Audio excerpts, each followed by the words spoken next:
Hey there, my sweet and sour candy. Assalamualaikum. Welcome to Colorful Creations. I hope all are doing well. So guys, তোমাদের সাথে চলে আসলাম আজকে আবার নতুন একটি ভিডিও নিয়ে। তোমাদের পছন্দের সিরিজ একটি ক্যানভাসে 16টি ছবি পর্ব 4। তো চলো শুরু করি। প্রথমে দুই সাইডে আমি মাস্কিং টেপ লাগিয়ে নিয়েছি।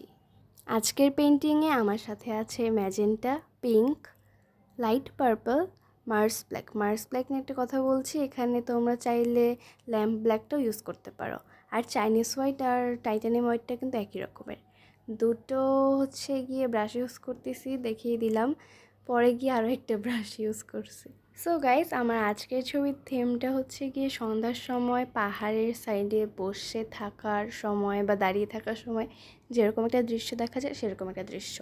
এজন্য আমি এই জন্য আমি একটু পিঙ্কিশ মানে ওই একটু গাঢ় পিঙ্কের মানে বুঝতেই পারছো কীরকম একটা মোমেন্ট হয়, সেরকম একটা কালারই বেস কালার হিসেবে ইউজ করছি।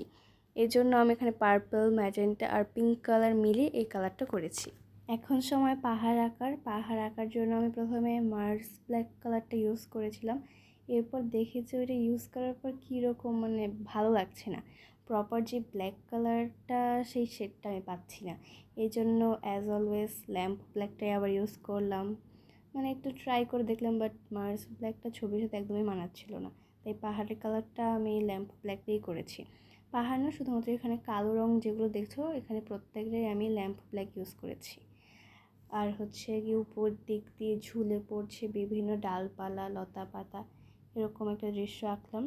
একটু সন্ধ্যার মুহূর্তে, চাঁদ ওঠার মুহূর্তের একটা ছবি। আকাশে মেঘও দেখা যাচ্ছে, আবার পাহাড়, লতা পাতাগুলো একটু কালো হয়ে আছে। আমার কাছে তো বেশ ভালোই লাগছে আজকে পেন্টিংটা। তোমাদের কাছে কেমন লেগেছে অবশ্যই কিন্তু কমেন্ট করে জানাবে। আজ এ পর্যন্তই, সবাই ভালো থেকো, সুস্থ থাকো। আল্লাহ হাফেজ।